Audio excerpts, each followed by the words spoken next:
နှခါစင်းစားရင်ပါသွားတော့မယ် location အရန်ကောင်းတဲ့တိန့်1000အထက်မိန်လမ်းမပေါ်ကမြေခွဲ9ခွဲနေချင်းကလို့ရင်လည်းလာပြီးတော့ပြောပြပေးတာပါလိုင်နာရမြို့နယ်မှာဆိုရင်ကြံစစ်သားလမ်းဆိုတာကအကောင်းဆုံးလမ်းလို့ပြောမယ်ဆိုရင်လည်းမမှားဘူးဗျအဲ့ဒီကြံစစ်သားလမ်းပေါ်မှာနှစ်ကွက်တော်တော်ကောင်းတယ်ကြံစစ်သားလမ်းနဲ့တောင်ငူလမ်းဖြတ်တဲ့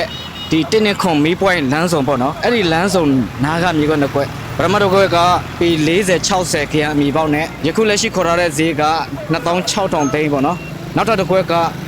ပေ20 60ပါမစ်မူရင်းနဲ့တော်တော်ကောင်းတဲ့2ထပ်အာစီတစ်လုံးပါမယ်သူကခေါ်ဈေးအနေနဲ့18500ခေါ်ထားတယ်ဒီခွက်ကလည်းဒါထွက်တော့မဲ့အခွဲပေါ့နော်နောက်တစ်ခွက်ကအောင်စရကျိုးသရာကနေဆင်းလာလို့ရှိရင်ဗိုလ်ချုပ်လမ်းရောက်ရင်ပယ်ချိုးလိုက်အဲ့ဒီနားမှာဈေးလေးနဲ့လည်းနေမယ်အဆောက်အဦက2ထပ်အပြစ်ဆောက်ထားတဲ့ခရအမီပေါက်နဲ့ကိုမှ2600သိန်း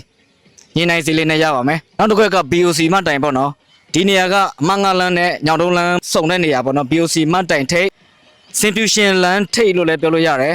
အဲ့နားလေးမှာပေ20 60ခရအမီပေါက်နဲ့ပေပိုလေးနည်းနည်းပါမယ်လက်ရှိခေါ်ဈေးကတော့12000သိန်းကိုမှညင်နိုင်ပေးအောင်မှာပဲဖြစ်ပါတယ်ကဲနောက်ထပ်တစ်ခွက်ကအနော်ထာလမ်းမပေါ်မှာ17ရက်ခွဲဈေးလေးထိတ်နားလေးမှာအစောအုပ်ကတော့ 2BN အမျိုးအစားပေ20 60ပါမစ်မူရင်းလေးနဲ့လက်ရှိခေါ်ဈေး16000သိန်းကိုညင်နိုင်ပေးပါဦးမယ်ကဲထိုက်သူစံဥရလူမိတ်ဆွေလူကြီးမင်းများစိတ်ဝင်စားရင်တစ်ချက်လောက်ဆက်သွယ်ပေးပါဦးခင်ဗျကျေးဇူးတင်ပါတယ်ကျွန်တော်လိုင်သားရအင်ချမ်းမြေကျိုးဆောင်ကိုအောင်ပါ